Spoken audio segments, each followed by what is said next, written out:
میرے دوستو، دنیا عارضی ہے اور آخرت ہمیشہ رہنے والی ہے۔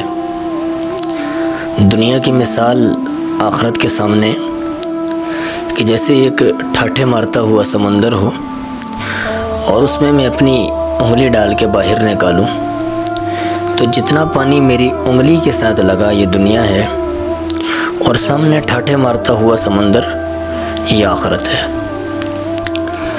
اب دیکھیں کہ ریت کا ذرہ یہ چھوٹا سا ہوتا ہے، لیکن اگر آنکھ میں پڑ جائے تو سامنے پہاڑ نظر نہیں آتا، آنکھ ہی بند ہو جاتی ہے۔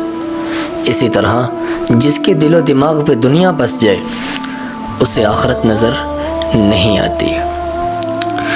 اللہ کے نبی صلی اللہ علیہ وسلم ایک مرتبہ صحابہ کے ساتھ ایک راستے سے گزر رہے تھے، کوڑے کا ڈھیر آیا۔ اب کوئی نفیس الطبع شخصیت ہوگا تو وہ کوڑے کے ڈھیر کے پاس سے تیزی سے گزرے گا۔ اللہ کے نبی سے زیادہ کوئی نفیس الطبع شخصیت دنیا میں آئی ہی نہیں، لیکن اللہ کے نبی اس کوڑے کے ڈھیر کے پاس رک گئے اور وہاں دیکھا کہ ایک بکری کا بچہ ہے، وہ مرا ہوا ہے، اس کے کان کٹے ہوئے ہیں اور ہاتھ پاؤں کٹے ہوئے ہیں، اور وہ وہاں پر ڈھیر میں پڑا ہوا ہے۔ اللہ کے نبی نے صحابہ سے پوچھا کہ بتاؤ بھائی اس کو کون خریدے گا؟ صحابہ نے فرمایا یا رسول اللہ اسے تو کوئی نہیں خریدے گا۔ اللہ کے نبی نے پھر پوچھا کہ بتاؤ بھائی اسے کون خریدے گا؟ تو صحابہ نے فرمایا یا رسول اللہ اگر یہ زندہ بھی ہوتا تو اسے کوئی نہ خریدتا، اس میں تو عیب ہے کہ اس کے ہاتھ کٹے ہوئے ہیں، پاؤں کٹے ہوئے ہیں، کان اس کے کٹے ہوئے ہیں اور یہ مرا ہوا ہے۔